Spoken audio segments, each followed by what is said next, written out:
তিনি বলছে C equal x such that x ধনাত্মক পূর্ণ সংখ্যা এবং এক্স স্কোয়ার লেস দ্যান 18 সেটটিকে তালিকা পদ্ধতিতে প্রকাশ করো।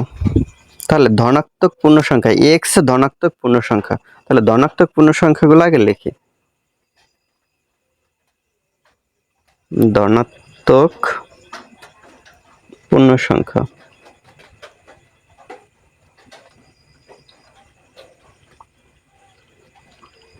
সমান সংখ্যা সমূহ সমান, তাহলে 1 2 3 4 5 6 7 ডট ডট। তাহলে ধনাত্মক পূর্ণ সংখ্যা কি মানে প্লাস পজিটিভ যে মানগুলো আছে ওগুলো কি আনলিমিটেড, এটা অসীম। তাহলে বলছে কি যে এক্স ধনাত্মক পূর্ণ সংখ্যা এবং এক্স স্কোয়ার লেস দ্যান 18, তাহলে এক্স এর মানগুলো নিতে হবে। তাহলে এক্স সমান আমরা যদি এই জায়গা থেকে 1 নিই, 1 হলে তাহলে এক্স স্কোয়ার সমান হয় 1 স্কোয়ার সমান 1, তাহলে এটা কি 18 সে ছোট। এক্স সমান 2 হলে এক্স স্কোয়ার সমান 2 স্কোয়ার সমান 2 দ্বিগুণে 4, 18 ছোট। এক্স সমান 3 হলে এক্স স্কোয়ার সমান 3 স্কোয়ার সমান 9 লেস দ্যান 18। এক্স সমান 4 হলে এক্স স্কোয়ার সমান 4 স্কোয়ার সমান 4 4 16 লেস দ্যান 18। এক্স সমান 5 হলে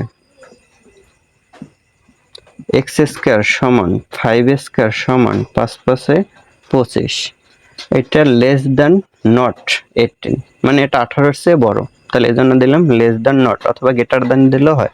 তার মানে এটা কি গ্রহণযোগ্য নয়, এনে লিখি গ্রহণযোগ্য নয়। এখন যত সামনে যাব ততই কি গ্রহণযোগ্য নয় হবে, কারণ 6 দিলে 6 6 37 18 চেয়ে বড় হবে। তাহলে আমাদের মান হয় এইগুলো 1 2 3 4। অতএব নির্ণয় সেট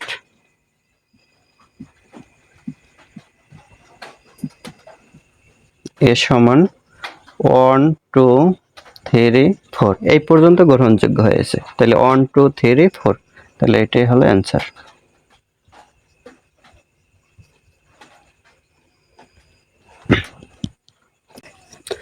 উদাহরণ 4 বলছে দেখাও যে সকল স্বাভাবিক সংখ্যার সেট একটি অসীম সেট। তাহলে স্বাভাবিক সংখ্যাগুলো কি ওগুলো আগে দেখি। স্বাভাবিক সংখ্যা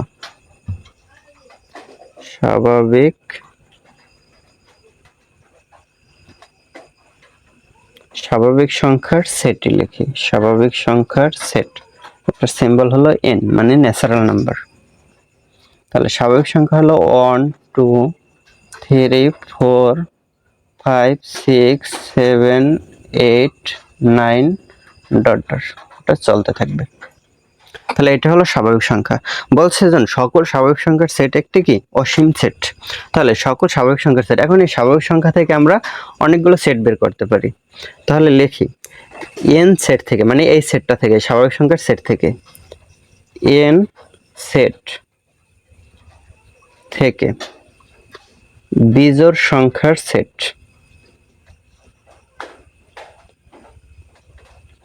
বিজোড় সংখ্যার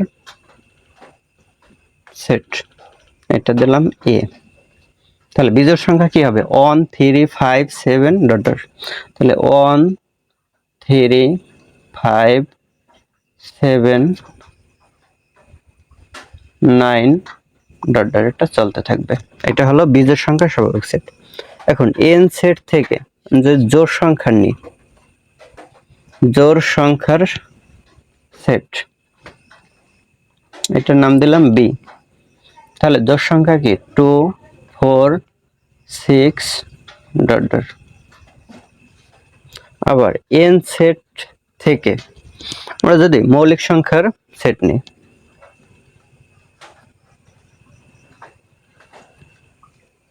মৌলিক সংখ্যার সেট, এটার নাম দিলাম। মৌলিক সংখ্যা আছে কি কি মৌলিক সংখ্যা কি? মৌলিক সংখ্যা হলো যে সংখ্যাকে কি অন ও ওই সংখ্যা ব্যতীত ভাগ যায় না, এটা হলো মৌলিক সংখ্যা। তাহলে 2 3 5 7 9 হয় না 11 হয়, ডট ডট। আবার যদি আরেকটা নেই, n সেট থেকে যেমন 3 এর গুণিতক নেই,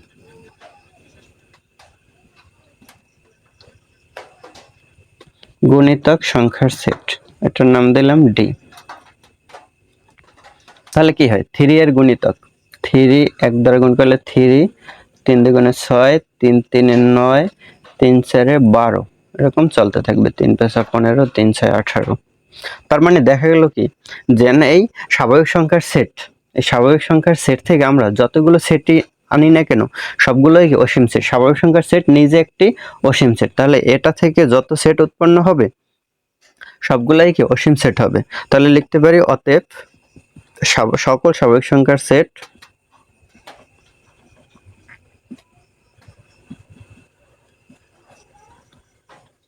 স্বাভাবিক সংখ্যার সেট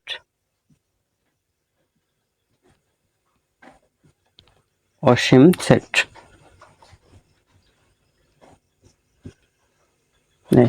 এটাই দেখানো হলো। বলছে কি দেখাও যায় না, তাহলে লিখি দেখানো হলো।